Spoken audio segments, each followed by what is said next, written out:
Now there are some other deficiency disorders like skin changes, that means hyperkeratinization of the skin, and next is atrophy of the sweat gland resulting in dry hyperkeratinized skin, that means phenoderma, sometimes called toad skin. Next is respiratory tract infection. The epithelial cells undergo keratinization and the power to secrete mucus which facilitates repeated respiratory infections. Next is gastrointestinal tract infection. So the epithelial cells undergo changes and facilitate gastrointestinal infection and diarrhea. Next, urinary tract infection. Under this point, epithelial cells alter and help bacteria to grow, causing urinary tract infection. Now, factors influencing vitamin A status.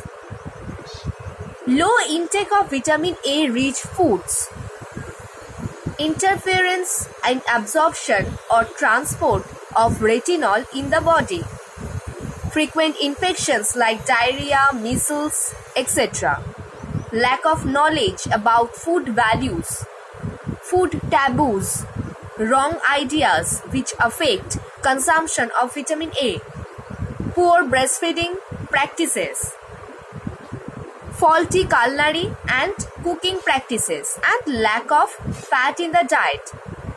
These are all the causes of vitamin A deficiency disorders. Now, what are the prevention and control? So, first is dietary diversification, that means modification of diet. Next, consumption of vitamin A rich foods. Next, home gardening or kitchen gardening. Next, nutrition education. Next, food fortification. Next, pharmaceutical supplementation. And last one is public health measures. Here I have given some rich sources of vitamin A. There are various types of food sources like colocasia leaves, spinach, carrot leaves, coriander leaves, lettuce leaves, fenugreek leaves, mustard leaves, radish leaves, and red amaranth, etc. Here I have given some vegetables and fruit sources of vitamin A like ripe mango, ripe papaya, orange, carrot, pumpkin, yellow, ripe tomato, drumstick, bitter gourd, onion stalks, etc. And here I have given some animal sources like cod liver oil, ghee, egg, buffalo milk, cow milk, cheese, shark liver oil, halibut liver oil, etc. Now, retention of vitamin A.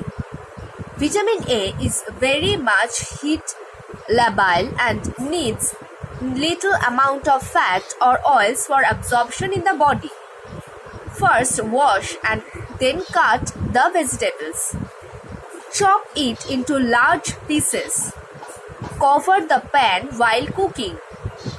Should not discard the water used for boiling or cooking in such a way so that no extra water is left after completion of cooking. Next, cook vegetables in small amount of fat, which is essential for absorption of vitamin A. And last one is reduce cooking time to minimum period. Now here I have given an assignment for you based on today's topic, that is what preventive measure you will keep in mind while cooking vitamin A rich foods. And next is, it is for 2 marks, and next is night blindness for 5 marks. Here I have given a self-read sources. We will interact in G Classroom for more details. Here the references you can go through for further study. Thank you.